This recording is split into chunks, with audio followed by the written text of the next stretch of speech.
새벽부터 울려대는 알람에 준호는 눈을 비비며 겨우 정신을 차렸습니다. 오늘은 바로 그날입니다. 3년간 준비해온 대기업 면접이 있는 날이죠. 대학 졸업 후 계속되는 취준생 생활이 드디어 끝날지도 모르는 중요한 날이었습니다. 준호는 침대에서 벌떡 일어나 냉장고로 향했어요. 어젯밤까지도 자소서를 다듬느라 제대로 끼니를 챙기지 못했죠. 아침부터 이게 뭐람. 냉장고 안은 텅 비어 있었습니다. 라면 한 봉지와 달랑 계란 2개가 전부였죠. 하지만 오늘따라 별로 신경 쓰이지 않았어요. 면접만 잘 보면 된다고 생각했거든요. 준호는 주전자에 물을 올리고 옷장 앞으로 향했습니다. 미리 다림질해둔 하얀 셔츠와 감색 정장을 꺼내 침대 위에 펼쳐놓았어요. 거울 앞에서 넥타이를 매며 준호는 깊은 숨을 내쉬었습니다. 이번엔 꼭 됐으면 좋겠다. 소심한 기도를 올리는데 휴대폰이 울렸어요. 응, 엄마. 오늘 면접이지? 아침은 먹었니? 방금 먹으려고요. 엄마도 아침 드세요. 엄마는 괜찮아. 우리 아들, 오늘 꼭 붙어야 해. 알았지? 준호의 어머니는 식당에서 서빙을 하며 홀로 준호를 키웠습니다. 대학 등록금도 겨우겨우 마련했죠. 준호가 취업을 못하고 있는 동안에도 한마디 불평 없이 묵묵히 일했어요. 준호는 이번에 꼭 취업해서 어머니의 짐을 덜어드리고 싶었습니다. 알겠어요. 걱정 마세요. 제가 이번에는 꼭 될 거예요. 전화를 끊고 시계를 봤더니 7시 50분이었습니다.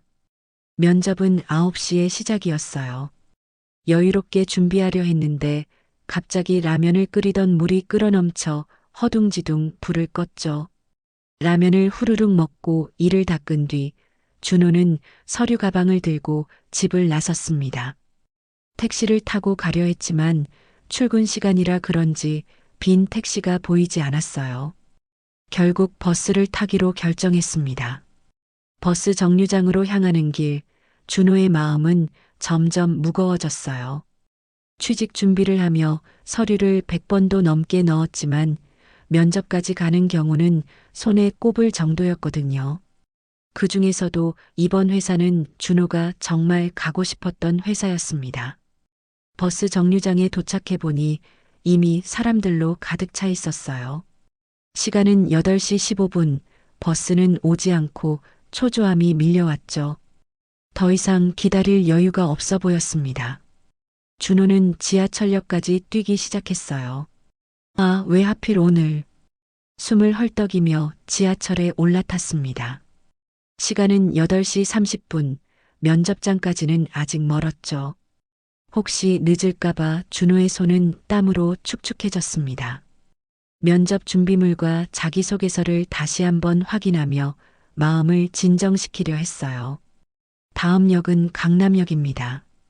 내리실 문은 오른쪽입니다. 드디어 목적지에 도착했습니다. 준호는 지하철에서 뛰어나와 에스컬레이터를 2칸씩 뛰어 올라갔어요. 시간은 8시 50분, 회사까지는 도보로 5분 정도 거리였습니다. 아직 늦지 않았어. 할 수 있어라고 자신을 다독이며 준호는 땀을 뻘뻘 흘리며 뛰었어요. 그때였습니다. 횡단보도 앞에서 사람들이 웅성거리는 소리가 들렸어요. 횡단보도 앞에 모여있는 사람들 사이로 준호는 쓰러진 노인을 발견했습니다. 머리에서 피가 흘러내리고 있었죠. 주변에는 스마트폰을 들고 촬영하는 사람들만 있을 뿐 아무도 도움의 손길을 내밀지 않고 있었어요. 어르신, 괜찮으세요? 준호는 망설임 없이 노인에게 달려갔습니다. 옆에 있던 사람이 차에 치인 것 같아요라고 말했어요.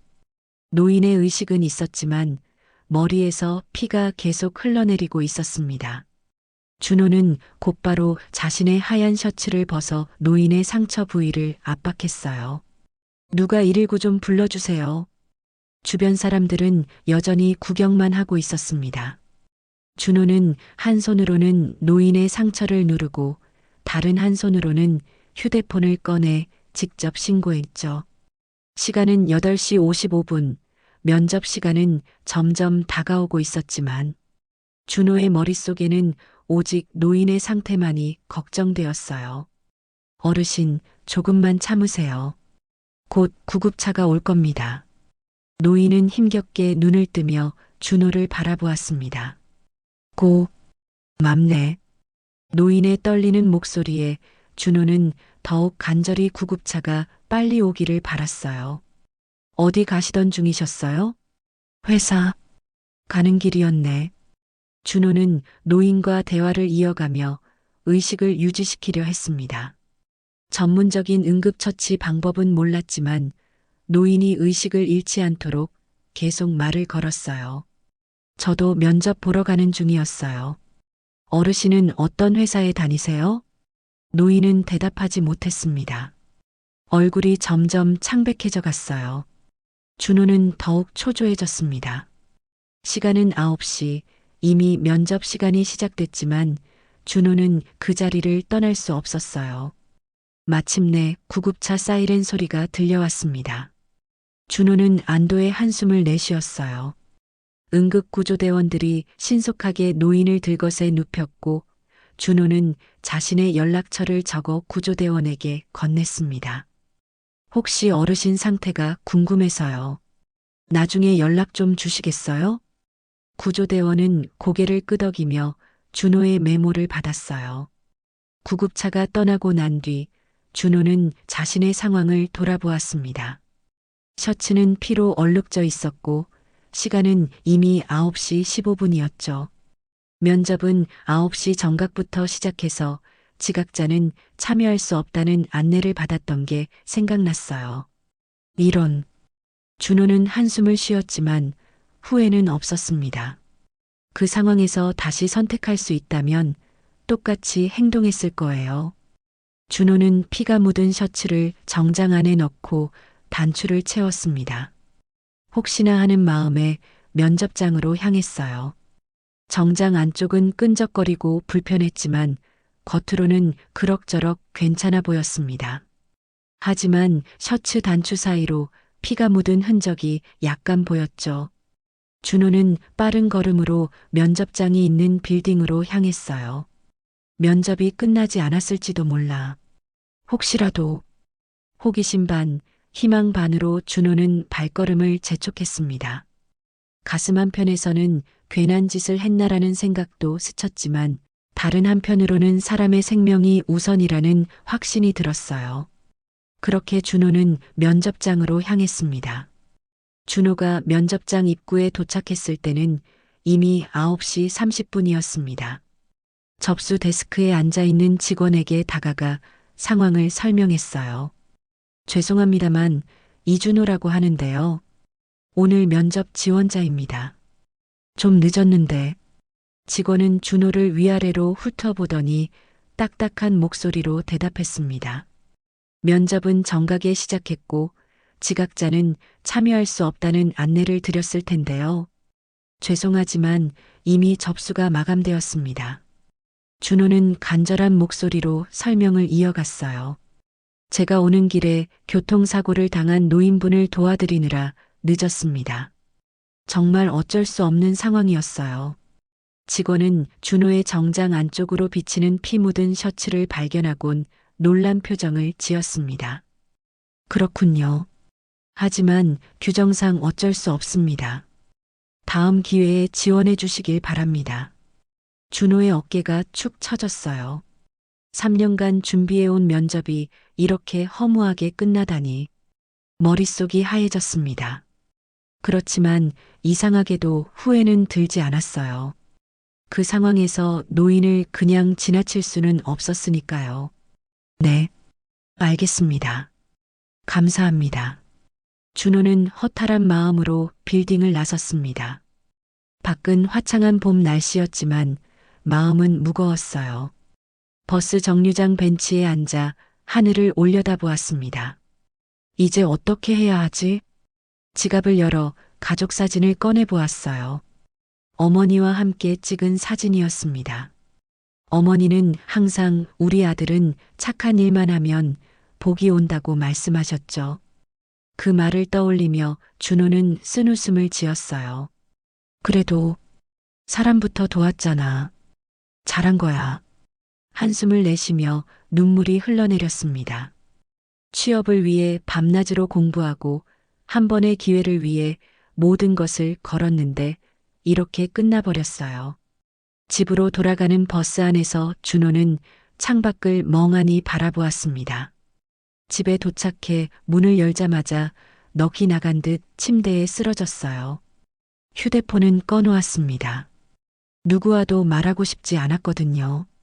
그렇게 몇 시간이 흘렀을까 문득 정신을 차리고 일어났습니다. 이렇게 무너지면 안 돼. 준호는 일어나 샤워를 하고 피 묻은 셔츠를 물에 담갔어요. 그리고 노트북을 켜서 또 다른 취업 공고를 검색하기 시작했습니다. 하지만 오늘의 실패가 쉽게 잊히지는 않았죠. 다음 날 어머니에게 상황을 설명했습니다. 걱정할까봐 세부 사항은 생략했지만 면접에 실패했다는 사실은 말씀드렸어요. 괜찮아, 우리 아들. 다음에 더 좋은 기회가 있을 거야. 어머니의 따뜻한 말에 준호는 다시 힘을 얻었습니다. 이틀 동안 집에서 나오지 않고 취업 준비를 다시 시작했어요. 새로운 회사들을 검색하고 자기소개서를 수정했습니다. 그리고 셋째 날 오후 예상치 못한 전화가 걸려왔어요. 처음에는 스팸 전화인 줄 알고 무시하려 했지만 무언가에 이끌리듯 전화를 받았습니다. 여보세요? 혹시 이준호 씨 맞으신가요? H그룹 인사팀 김민수입니다. 준호는 순간 호흡이 멎는 것 같았어요. H그룹이라면 바로 얼마 전에 면접을 놓쳤던 그 회사였습니다. 가슴이 쿵쾅거렸죠. 네, 맞습니다만. 무슨 일로 연락을 주셨나요? 회장님 특별 추천으로 추가 면접 기회를 드리려고 합니다. 내일 오전 11시에 본사로 와주실 수 있을까요? 준호는 귀를 의심했습니다. 회장님? 특별 추천? 도대체 무슨 상황인지 이해할 수 없었어요. 죄송합니다만 정확히 어떤 상황인지 설명해 주실 수 있을까요? 저는 면접에 지각해서 참여하지 못했는데. 김민수 부장은 잠시 머뭇거리더니 말을 이었습니다. 자세한 내용은 내일 직접 뵙고 말씀드리는 게 좋을 것 같습니다. 회장님께서 직접 만나보고 싶다고 하셨거든요. 준호는 혼란스러웠습니다. 어떻게 회사 회장이 자신을 알고 있을까요? 혹시 사칭 전화가 아닐까 의심도 들었어요. 그래서 H그룹 대표번호로 직접 전화를 걸어 김민수 부장을 찾았고 진짜라는 것을 확인했습니다. 그날 밤 준호는 잠을 이루지 못했어요. 왜 회장이 나를 만나고 싶어 할까? 머릿속이 온통 물음표로 가득 찼습니다. 혹시 노인과 관련이 있을까? 그건 너무 영화 같은 전개라 가능성이 희박해 보였어요. 다음 날 아침 준호는 일찍 일어나 정성껏 준비했습니다. 새로 산 셔츠에 깔끔하게 다림질한 정장을 입었어요. 이번에는 어떤 일이 있어도 늦지 않기 위해 2시간 일찍 집을 나섰습니다. H그룹 본사는 강남 한복판에 있었어요. 유리와 철골로 된 고층 건물이 햇빛에 반짝였습니다. 준호는 긴장된 마음으로 로비에 들어섰어요. 안녕하세요. 이준호라고 합니다. 김민수 부장님과 약속이 있습니다. 안내 데스크에서 신분증을 확인하고 임시 출입증을 발급해줬습니다. 부장이 곧 내려올 테니 잠시 기다려달라는 말과 함께요. 준호는 로비 소파에 앉아 주변을 둘러보았어요. 모든 것이 깔끔하고 고급스러웠습니다. 얼마 지나지 않아 정장 차림의 중년 남성이 다가왔어요. 이준호 씨죠? 인사팀 김민수입니다.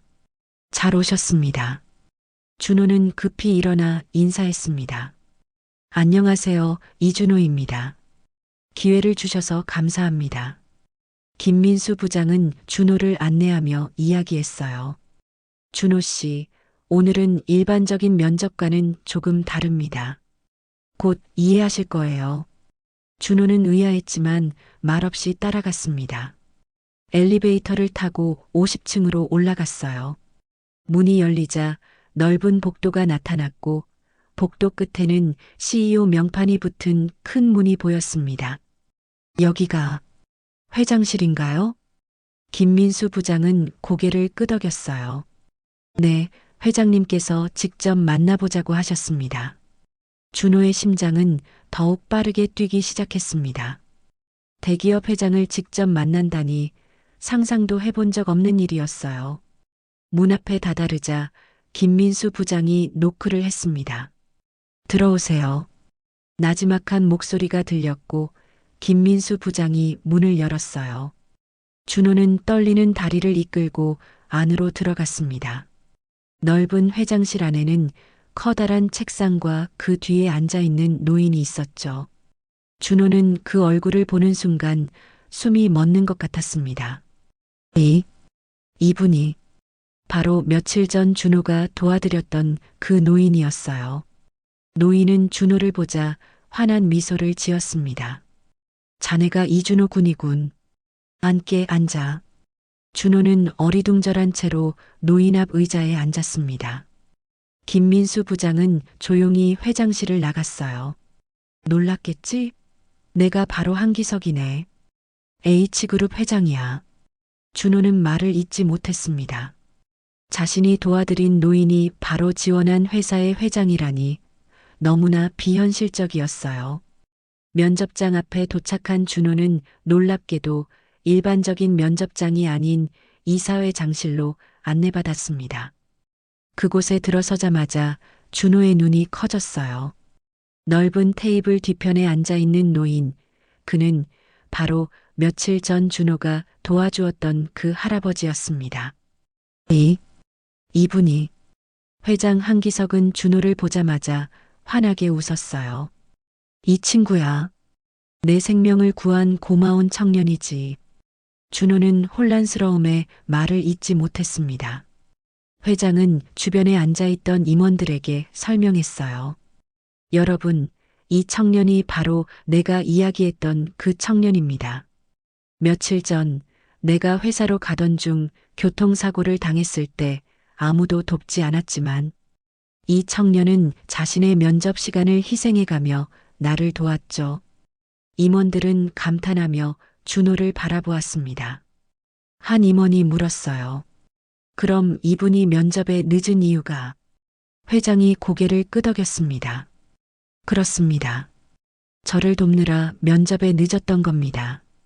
준호는 자신의 상황이 믿기지 않았어요. 단지 쓰러진 사람을 도왔을 뿐인데 그 사람이 바로 자신이 지원한 회사의 회장이었다니 너무 우연이라 실감이 나지 않았습니다. 회장은 준호에게 다가와 손을 내밀었어요. 자네 덕분에 큰 위기를 넘겼네. 의사 말로는 자네가 아니었다면 과다출혈로 위험할 수도 있었다고 하더군. 준호는 떨리는 손으로 회장의 손을 잡았습니다. 그저 당연히 해야 할 일을 했을 뿐입니다. 회장이 웃으며 말했어요. 그래, 당연히 해야 할 일. 하지만 실제로 행동으로 옮긴 사람은 자네뿐이었어. 다른 사람들은 모두 스마트폰만 들고 있었지. 회장은 자리로 돌아가 앉으며 이야기를 이어갔습니다. 면접은 필요 없네. 자네 같은 사람이 우리 회사에 필요하네. 준호는 어리둥절했어요. 하지만 회장님, 제 능력이나 자격을 확인하지 않고 회장이 손을 들어 준호의 말을 끊었습니다. 내가 50년 넘게 사업을 해오면서 깨달은 게 있네. 지식과 기술은 가르칠 수 있지만 인성은 가르칠 수 없다는 걸세. 자네는 이미 가장 중요한 자질을 갖추고 있어. 준호는 감격의 말을 잇지 못했어요. 회장은 이어서 말했습니다. 물론 자네의 역량도 뛰어나다고 생각해. 자네 이력서를 봤네. 충분히 우리 회사에 맞는 인재야. 회장은 주변 임원들을 바라보았어요. 어떻게 생각하시나요, 여러분? 임원들이 모두 고개를 끄덕였습니다. 인사팀장이 말했어요. 회장님 말씀대로 인성이 중요합니다. 이런 분이라면 우리 회사의 가치에 잘 맞을 것 같습니다. 회장이 준호에게 다시 말했습니다. 어때? 우리 회사에서 일해볼 생각 있나? 준호는 감사함에 고개를 숙였어요. 감사합니다, 회장님. 정말 감사합니다. 최선을 다하겠습니다. 회장이 미소 지으며 말했습니다. 그럼 결정됐네. 다음 주부터 출근하게. 그렇게 준호는 꿈에도 생각하지 못했던 방식으로 H그룹에 입사하게 되었어요. 준호는 정식 입사 통보를 받고 기쁨에 들떠 있었습니다. 신입사원 교육도 없이 곧바로 핵심 프로젝트 팀에 배속된다는 소식에 긴장되기도 했지만 그보다는 감사함이 더 컸어요. 열심히 하겠습니다. 첫 출근 날 준호는 회사 로비에서 인사팀 김민수 부장을 만났습니다. 김 부장은 준호에게 회사 배지와 사원증을 건네며 환하게 웃었어요. 이준호 씨, 우리 회사에 온 것을 환영합니다. 회장님께서 특별히 신경 써주시는 인재니까 더욱 기대가 크네요. 준호는 부끄러움에 얼굴이 붉어졌습니다. 감사합니다. 부담되지만 최선을 다하겠습니다. 김 부장은 준호를 20층에 있는 전략기획팀으로 안내했어요. 그곳은 회사의 핵심 프로젝트를 담당하는 부서였습니다. 팀원들은 모두 준호를 반갑게 맞아주었어요. 우리 팀에 온 것을 환영해. 회장님이 직접 추천한 인재라고 들었어. 팀장인 박대현 부장이 준호에게 첫 업무를 설명했습니다. 처음에는 우리 회사의 미래 전략을 분석하는 일을 맡아줬으면 해. 자네의 신선한 시각이 필요하거든. 준호는 열정적으로 일을 시작했어요. 밤늦게까지 회사에 남아 자료를 분석하고 새로운 아이디어를 정리했습니다. 그의 성실함과 열정은 팀원들에게도 좋은 영향을 주었어요. 출근한 지 한 달이 지났을 때 준호는 회장실로 호출되었습니다. 긴장된 마음으로 회장실에 들어선 준호에게 한기석 회장이 환하게 웃으며 말했어요. 어떤가? 일은 잘 적응하고 있나? 준호는 고개를 끄덕였습니다. 네, 회장님. 많이 배우고 있습니다. 회장은 준호를 소파로 안내하며 말했어요. 오늘은 특별한 날이네. 한국경제신문에서 나를 인터뷰하러 오는데 자네도 함께 했으면 해. 얼마 후 기자가 회장실에 들어왔습니다. 인터뷰가 시작되었고 회장은 준호를 소개했어요. 이 청년은 우리 회사의 미래를 이끌어갈 인재입니다. 인터뷰 중 기자가 물었습니다. 회장님, 직원을 뽑는 기준은 무엇입니까? 회장은 준호를 바라보며 미소 지었어요. 진심입니다. 사람을 보는 건 스펙이 아니라 그 순간의 선택이죠. 이 청년이 바로 그 예입니다. 그는 중요한 면접이 있었지만 쓰러진 노인을 보고 자신의 이익보다 타인을 먼저 생각했죠. 그런 사람이 바로 우리 회사가 원하는 인재입니다. 준호는 감동에 눈시울이 붉어졌습니다. 회장의 말에 기자도 깊이 공감하는 눈치였어요. 인터뷰가 끝난 후 회장은 준호에게 말했습니다. 자네가 나를 도왔던 그날 나는 자네의 눈에서 진실함을 보았네. 그런 사람이 우리 회사의 미래를 이끌어갈 거야. 준호는 처음으로 부모님께 자랑할 수 있었던 날이었습니다. 집에 돌아와 어머니에게 전화했어요. 엄마, 저 오늘 회장님과 인터뷰했어요. 정말? 우리 아들 대단하구나.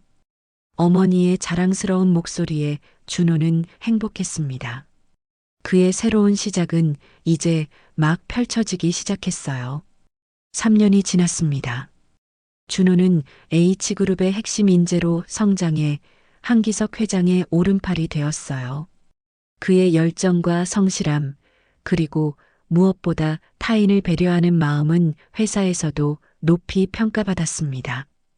오늘은 준호가 팀장으로 승진하는 날이었어요.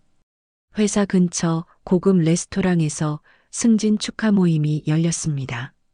한기석 회장도 참석해 자리를 빛내주었죠. 이준호 팀장의 승진을 축하합니다. 모두가 잔을 들어 축하했습니다.